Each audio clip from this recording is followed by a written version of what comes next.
Hi guys, we just got back from 12 Strong, the true to fact war story, the true story of the horse soldiers.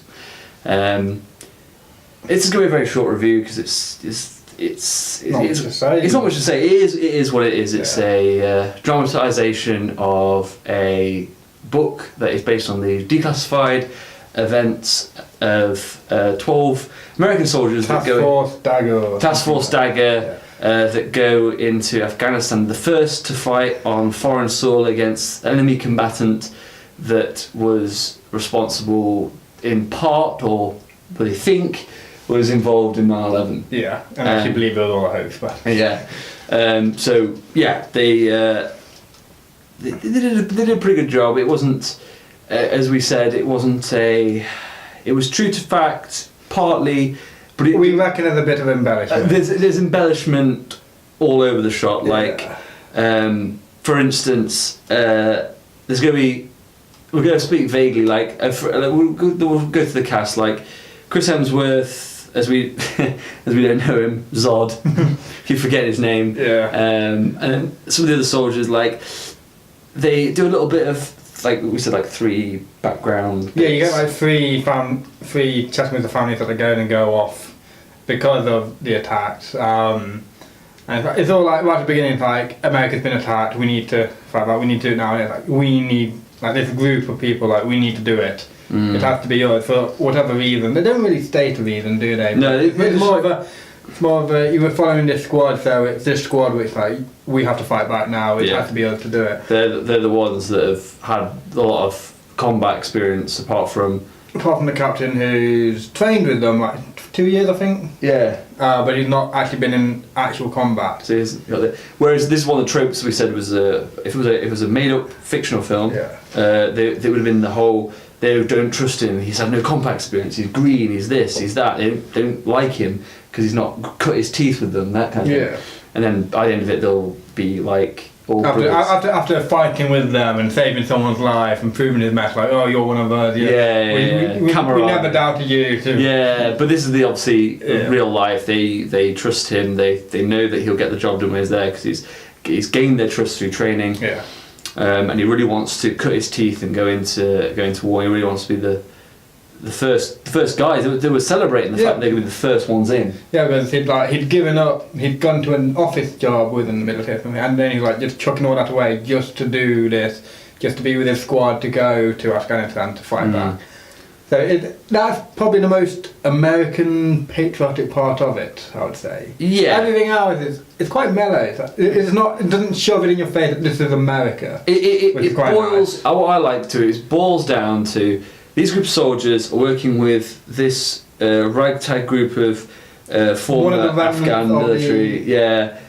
Northern Alliance that are trying to basically fight against the insurgents to get their country to be the way it was. They want their country to be, stable and peaceful, religious. Like the general says, when I was a boy or whatever, I lived in a place where girls were not women. Women could learn. They could be taught. They could be educated. And that's one of the trying to take it back from the extremists. That was one of the tropes that was really, really obvious. There's a part in it where the main bad guy, as we say, one of the insurgent leaders, shoots a woman in the head in front of her children because she's taught them things It was basically just a scene to show this is the bad guy. These guys are bad. These guys are bad. The guy dressed all in black with a black beard and scars on his face is the bad guy. You needed that. It would have been better if it was just a faceless. No, he should have just been a normal person. Yeah, normal person.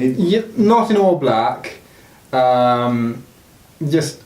Not so much of this is what an evil person looks like, more of just an everyday Afghani person who's the leader of this group of insurgents. It didn't have to be, but then again it gets the audience on side with it. It gives purpose, I guess. So that's the Hollywoodization that is necessary in these films for you to enjoy it.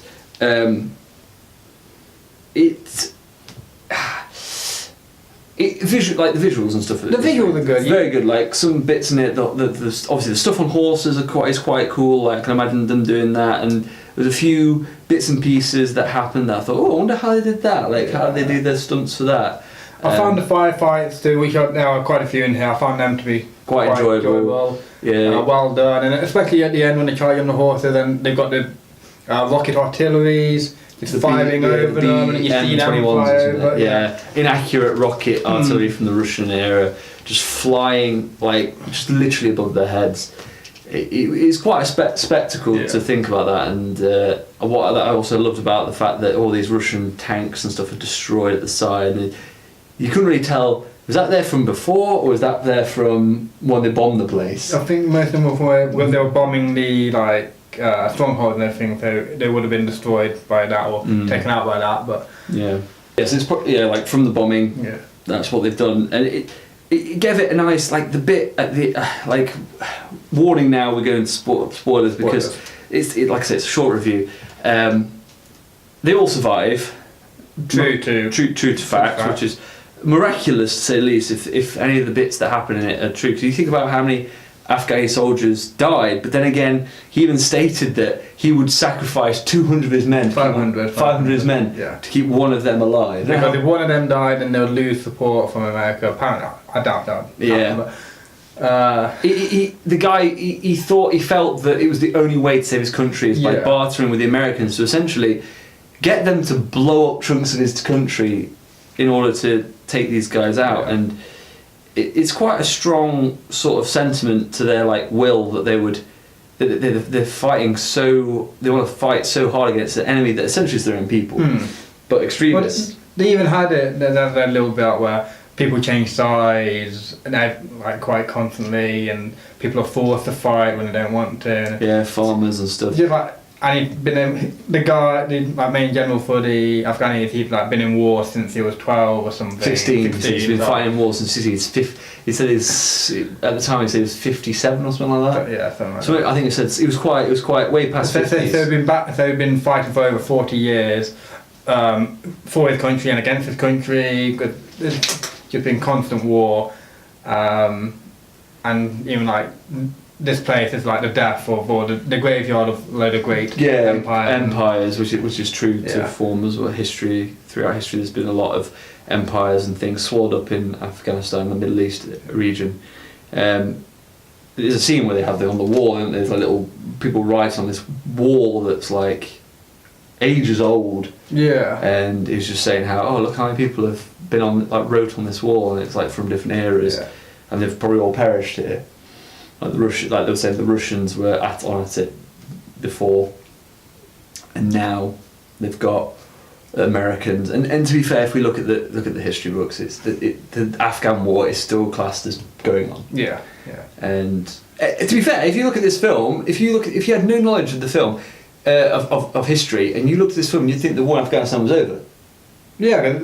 It was a big victory. This was a big victory. They even said at the end of the film, before it take 2 years, it took 3 weeks, and this was a major blow for Taliban and everything. But after that, it just dragged on and on. It's dragging on and on and on, because it's just that what happened was unique. Yeah. It was a unique thing that happened, and the actual pacing and everything of it, and everything obviously didn't go to plan, but things fell into place and they got a certain outcome. Yeah. And then obviously after that, it all went pear-shaped again.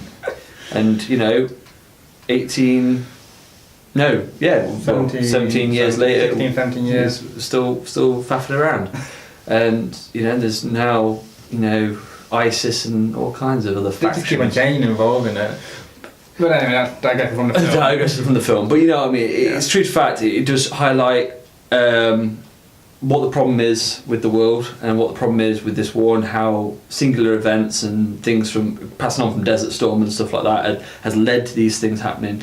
But this is just a little chunk of a story. Yeah. A little chunk of a story about 12 Americans being first into Afghanistan to fighting with the locals, trying to win back their country. Yeah. And it's decent. And you get a bit of the old mentor teaching the young one how to lead those things. When he showed up at the end, after them falling out, they go out together for the final act. Charging over there. And then the captain charges in like the guy did before. And he's doing what I did. And then he passes on the torch. he like Yeah. passed on the torch or whatever the hell he was holding. I don't know what It was, it was. I'm sure it was a thing to whip the horse. Yeah, it looked like something. Or like something that. like that. Or maybe But- something. But he always had it with him. He just like passed it on, like you are now You are- leader. yeah. You are now warrior, not just Yeah. soldier. Not a soldier, a But warrior. yeah, they had kind of like. I think that's a bit. I mean, they still remain friends and everything, so they obviously got on quite well in actual history. But I think this It was it's sort of dramatised, embellished just a little embellished bit. it, dramatised, made a bit of tension. just to make the story a little bit more engaging, Yeah. engaging more, thingy. So yeah, final verdict. It's a well shot film, good visuals, nothing spectacular in the story, but then again it's based on a real story rather than a made up fantasy one. It's a bit embellished, I would say, but Enjoyable for the Yeah, time, for yeah. the time you're watching it. It's nice to have visual representations of history, even though embellished. It's still good to have that knowledge of things that have happened that is accessible to people that don't want to read books. yeah. Essentially. I would say it's a good watch, and especially if you enjoy this genre of war films and historical Yeah. events and based on true stories. Yeah. Yeah. It's, Definitely, I'll definitely go see it. Well, I was about to add on just quickly at the end. It's strange how we had Cineworld in Loughborough wasn't showing it, Odeon in Loughborough wasn't showing it, Odeon in Newark wasn't showing it, Showcase in Nottingham wasn't showing it, Cineworld in Nottingham as well went to go see it. And there's Yeah. only limited showings. so I don't know why it's not. Maybe it's big in America and England. Obviously, And England's just like, yeah. there's been a lot of trailers though. Yeah, it's again, it might be big in America and they just like filter over. Maybe they're just seeing how well it does, and then they might Yeah. put more stuff on. But yeah, it's quite full in there. Yeah, there's nothing wrong with it. There's like no glaring things that make it a bad film at all. I need to. I would like. I'm going to research it and read up on it properly because I've not read up on this part of the Afghan War that much. I've heard about it, but I've not read it. So I'll have to read it and see what differentiations there are. But until next time, guys. Hope you enjoyed the video. Next video will be Black Panther. Black Panther. No, oh no. What have you seen Den of before that? Thieves. Den of Thieves. Den of Thieves looks quite good. 50 Yeah. Cent and Gerald Butler. Yeah. That was pretty. That was a good like cops and robbers like thing. So So hopefully that one should be fun. hoping that one should be a fun ride as Yeah. well. So thanks for watching, guys. We'll Just see you guys watching. next time.